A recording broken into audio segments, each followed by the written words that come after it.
تو آئیے آج ایک ایسی شخصیت کی زندگی کے سفر پر چلتے ہیں جن کی کہانی دنیا کے کئی بڑے مذاہب کی بالکل بنیاد ہے۔ ایک ایسے پیغمبر کی داستان جو آزمائشوں، معجزاتوں اور ایک ایسے ایمان سے بھری ہے جسے کوئی چیز ہلا نہیں سکی۔ جی، ہم بات کر رہے ہیں حضرت ابراہیم علیہ السلام کی۔ اور دیکھیے، اس کہانی کا آغاز ہی ایک بڑی ڈرامائی پیشن گوئی سے ہوتا ہے۔ ایک طاقتور بادشاہ ہے نمرود، جسے یہ خبردار کیا جاتا ہے کہ ایک بچہ پیدا ہوگا جو اس کی پوری سلطنت اور اس کے عقائد کے لیے خطرہ بن جائے گا۔ بس یہی وہ لمحہ تھا جہاں سے ایک بہت بڑی کشمکش کی بنیاد پڑی۔ تو قصے کا پہلا باب ہے ایک بادشاہ کے خلاف پیشن گوئی۔ دیکھتے ہیں کہ کیسے ایک ظالم بادشاہ کا خوف ایک معجزاتی پیدائش کے سامنے بے بس ہو جاتا ہے۔ اب اس پیشن گوئی کو سن کر نمرود کا جو رد عمل تھا وہ انتہائی شدید تھا۔ اس نے فوراً حکم جاری کر دیا کہ سلطنت میں پیدا ہونے والے ہر ایک لڑکے کو ختم کر دیا جائے۔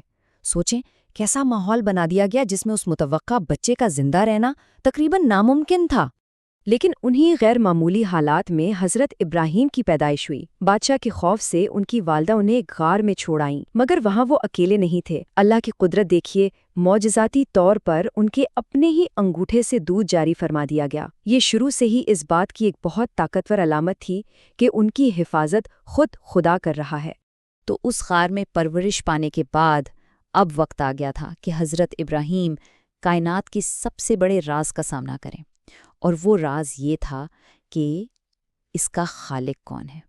جب وہ پہلی بار غار سے باہر نکل کر رات کا آسمان دیکھتے ہیں تو ان کی نظر ایک چمکتے ہوئے ستارے پر پڑتی ہے، اور وہ سوچتے ہیں یہ میرا رب ہے۔ یہ کائنات کے خالق کو سمجھنے کی ان کی پہلی معصومانہ کوشش تھی جو فطرت کے مشاہدے سے شروع ہوئی۔ لیکن جب ستارہ غروب ہو گیا تو انہوں نے اسے رد کر دیا۔ پھر ان کی نظر چاند پر پڑی جو ستارے سے بڑا اور زیادہ روشن تھا، لیکن آخر کار وہ بھی غائب ہو گیا۔ یہاں ان کا ذہن ایک اہم نتیجے پر پہنچا کہ جو چیز فنا ہو جاتی ہے، جو غائب ہو جاتی ہے، وہ ہمیشہ رہنے والا خالق نہیں ہو سکتی۔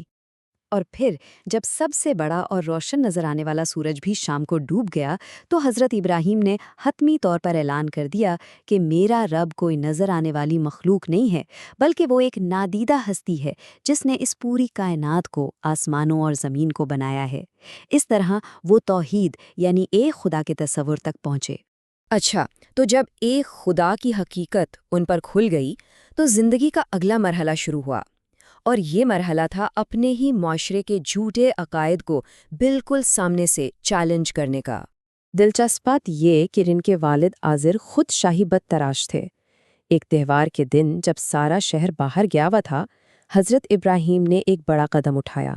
انہوں نے مندر میں موجود تمام چھوٹے بتوں کو توڑ دیا اور کلہاڑی سب سے بڑے بت کے ہاتھ میں رکھ دی۔ یہ ایک ایسا عمل تھا جس نے انہیں سیدھا بادشاہ اور اس کی پوری قوم کے سامنے لا کھڑا کیا۔ تب قوم واپس آئی اور یہ سارا منظر دیکھا تو سیدھا ابراہیم سے سوال کیا۔ اس پر انہوں نے بڑی ذہانت سے ان کی اپنی منطق کو استعمال کیا اور کہا کہ اس بڑے بت سے پوچھو، شاید اسی نے یہ سب کیا ہو۔ ایک جواب نے قوم کو یہ ماننے پر مجبور کر دیا کہ ان کے بت کتنے بے بس ہیں۔ اب اس جواب پر نمرود تو غصے سے بھڑک اٹھا۔ تو اب مقابلہ تھا دو طاقتوں کا۔ ایک طرف بادشاہ کی دنیاوی طاقت تھی جس نے ایک بہت بڑی دہکتی ہوئی آگ جلانے کا حکم دیا، اور دوسری طرف اللہ کا ایک حکم تھا جو اس آگ کی فطرت کو ہی بدلنے والا تھا۔ اور پھر وہ عظیم معجزہ ہوا جس کی کسی کو توقع نہیں تھی۔ جیسے ہی حضرت ابراہیم کو آگ میں ڈالا گیا، وہ آگ ایک ٹھنڈا اور پرامن باغ بن گئی، اور وہ اس میں سے بالکل محفوظ باہر نکل آئے، جس نے سب پر ان کے ایمان کی طاقت کو ظاہر کر دیا۔ اس عظیم معجزے کے بعد حضرت ابراہیم کو اللہ کی طرف سے اپنا گھر بار چھوڑنے کا حکم ملا تاکہ وہ ایک ایسی میراث کی بنیاد رکھ سکیں جو رہتی دنیا تک قائم رہے۔ اللہ کے حکم پر وہ اپنی بیوی حضرت ہاجرہ اور اپنے شیرخوار بیٹے حضرت اسماعیل کو مکہ کی ایک ویران وادی میں چھوڑ آئے۔ جب پیاس کی شدت بڑھی تو ایک اور معجزہ ہوا اور زمزم کا چشمہ پھوٹ پڑا۔ اسی پانی کی وجہ سے وہاں ایک قبیلہ آ کر آباد ہوا، اور سالوں بعد حضرت ابراہیم واپس آئے اور اپنے بیٹے کے ساتھ مل کر اللہ کی عبادت کے لیے پہلا گھر تعمیر کیا۔ اسی عمارت کو ہم آج کعبہ کے نام سے جانتے ہیں۔ اسے اللہ کی عبادت کے لیے بنایا گیا پہلا گھر قرار دیا گیا، اور آج تک یہ اسلام کا سب سے مرکزی مقام ہے، جہاں دنیا بھر سے لاکھوں لوگ اس کی طرف رخ کر کے عبادت کرتے ہیں۔ اب ہم کہانی کے روحانی اور جذباتی عروج کی طرف بڑھتے ہیں۔ یہ حضرت ابراہیم کی اطاعت اور ایمان کی سب سے بڑی، سب سے گہری آزمائش تھی۔